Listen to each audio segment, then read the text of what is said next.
I mentioned in my Animal Crossing New Horizons accessibility video that I actually enjoyed Animal Crossing Amiibo Festival, which is obviously a bit of a hot take in the Animal Crossing community, and is even as far as Wii U releases go. Now, I'm not saying that Amiibo Festival is a god-tier party game experience that could rival experiences like Mario Party and Fortune Street. It is one of the few Wii U games that didn't get a port on the Switch after all, besides Kirby and the Rainbow Curse and Nintendo Land. But those two likely didn't get the remake treatment due to unique controls. Amiibo Festival just didn't make the cut simply because it wasn't worth Nintendo's time and resources to port it. But I really don't think Amiibo Festival deserves all the hate it gets. There are many factors for the game's downfall, and I'm here to defend every last one of them. Then in another video, I'm going to talk about how much potential the game actually has. So let's get into this. The first issue comes from the timing of the game's release, which I think is one of the biggest factors.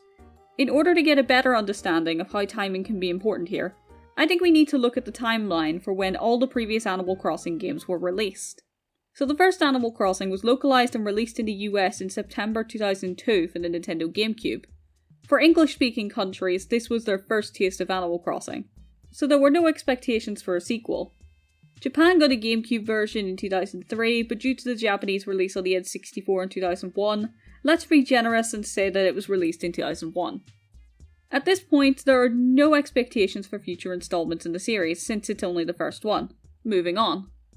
After that, we had Animal Crossing Wild World, which was released on the Nintendo DS in 2005 everywhere except for Europe, who got it in 2006. That means there is not only a 4-year gap between the first and second Animal Crossing game, but now Animal Crossing has been established as a franchise that can get sequels. This is still only the second game, and despite the success of the DS and Wild World taking the series by storm, we don't have enough scientific evidence to determine how long it would take until the third game comes out. On the topic of a third Animal Crossing game, that one is next, introducing Animal Crossing City Folk, also known as Let's Go to the City in European regions. Released in 2008 across various dates worldwide, this marks the shortest amount of time between Animal Crossing games, since Wild World and City Folk only had a 3-year gap. The 3-year gap compared to the previous 4-year gap is likely due to the fact that City Folk is 90% of Wild World with additional features and changes, so development time was made that little bit easier. Lastly, we had Animal Crossing New Leaf, which was a 2012 release in Japan and a 2013 release everywhere else. This graced us with another 4-year gap between two Animal Crossing games, and now a somewhat established pattern on how long Animal Crossing games take, especially when you consider how different New Leaf is compared to the previous 3 games. Plus, New Leaf was extremely popular, more so than how Wild World was. Now with all that in mind, and the Wii U releasing in 2012, Animal Crossing fans were expecting a new game in the series somewhere between 2015 and 2017 on the Wii U. It all made sense, especially if this Wii U Animal Crossing did a similar thing to Wild World and City Folk, where the home console version is just an expanded version of its portable counterpart. Plus, Animal Crossing Plaza released in 2013. Maybe that means there's some sort of connection to Animal Crossing U and Miiverse, right? It's E3 2015, 2 years after New Leaf's Japanese release. We get a trailer with Isabelle walking out the train station, only to notice the Mario Party style tiles. Yep, it's a spin-off game. Yeah, not a great look when all the pieces were there for a new mainline Animal Crossing game, especially since we also got Happy Home Designer in the same year. So Nintendo really did just release 2 Animal Crossing spin-offs when the fans were not only at their most ready for a new game, but also at their least patient because every Animal Crossing after the first one had a 3 or 4 year gap in between. Obviously, most people don't want to rush game devs to make what they want. Game crunch is real and really shouldn't happen in the industry. Plus, most game companies know what works better than the general public. But there are definitely other smaller factors to the game's failure. Hands up who saw an advertisement for Animal Crossing Amiibo Festival outside of the E3 it was introduced in. Okay, let's be fair.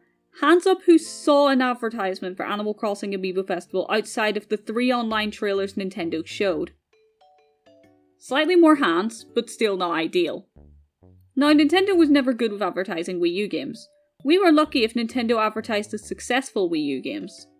Besides the 2015 E3 reveal and maybe 2 launch trailers on the Nintendo Wii U UK YouTube channel, there was nothing about this game. And yes, that is a verified YouTube channel that actually exists. My point is that advertising is important. Even if you feel like something is going to fail, it's sometimes worth it to try and expose it to more people. Especially since a lot of people weren't going to discover Amiibo Festival if they weren't on social media. Hell, I wouldn't have discovered WarioWare DIY if it wasn't for that one Tesco ad. And yet the game was actually a financial flop.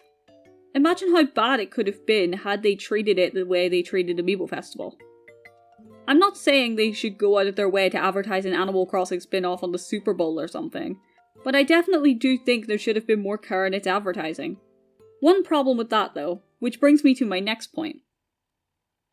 Let's just cut to the chase. As much as I love my Wii U and its amazing virtual console, it pales in comparison to Nintendo Switch Online. You and I both know it wasn't a success by any means. Nintendo lost so much money during the Wii U era, and not just because the year of the Ouija failed either. With the exception of a few good gems, Nintendo really didn't care that much about the games they were releasing on the Wii U, except maybe Smash 4 and Mario Kart 8, which are both obsolete now that a remake or sequel are released on the Switch. Animal Crossing Amiibo Festival was sadly just another one of Nintendo's Wii U casualties. One of Nintendo's schedule fillers until they finished the Switch. A game released on the Wii U is doomed from the beginning.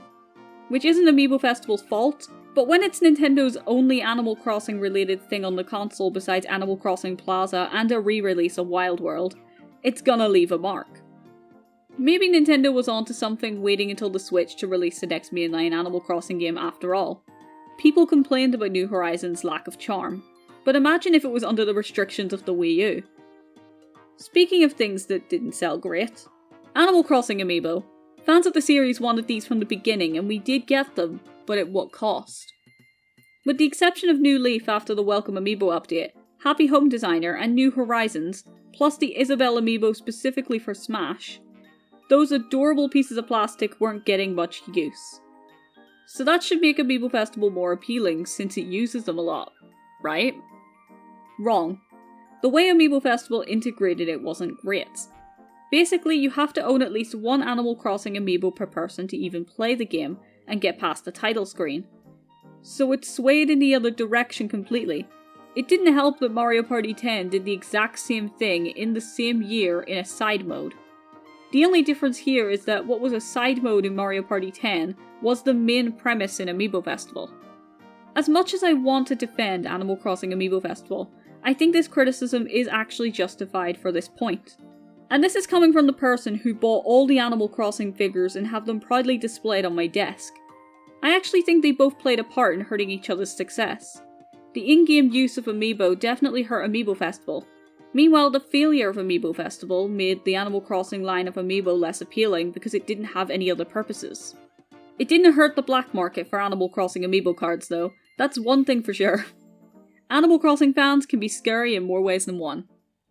This video is already really long, so I'm gonna have to split it into two parts.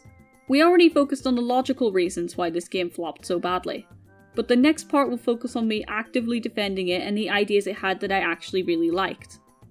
Thank you so much for watching. If you did enjoy this video and you're looking forward to the next part, please feel free to subscribe to Gaming Reinvented. What are your opinions on Amiibo Festival and have I gone mad? Leave your thoughts in the comments below or join the Discord server linked in the description. Until next time, bye.